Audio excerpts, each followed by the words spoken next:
Elizabeth Cook was born in 1900, granddaughter of a Texas slave named Cook. Slavery had ended only 35 years before, living memory, not ancient history. When the Sacramento Bee wrote about her on Labor Day 1988, they called her story Elizabeth Cook, 88, domestic worker for 50 years.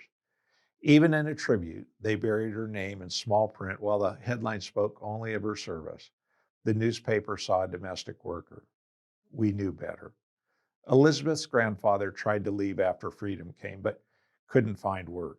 So he returned to sharecropping the same fields where he'd been enslaved, working for a share of the crop while the landowner kept most of the profit, trapping Black families in perpetual debt.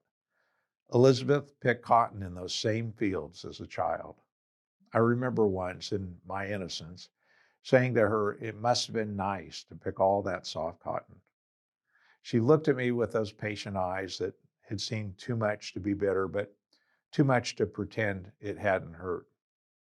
That cotton cut me up, she said simply, and showed me her fingers. They were scarred all over, swollen everywhere, what she called the miseries. They hurt, she said, present tense. Not they used to hurt, or they hurt back then. They hurt now, daily. Years later, Lisa and I visited Elizabeth at her little home in Del Paso Heights with baby Leslie, the early 1980s. Elizabeth was in her 80s now, moving more slowly, but with the same dignity. The house was tiny, but it was immaculate. Every surface clean, every item in its place. The same precision she'd brought to our chaos now applied to her own small space. She gave Leslie a small gray poodle stuffed animal that our daughter kept for years.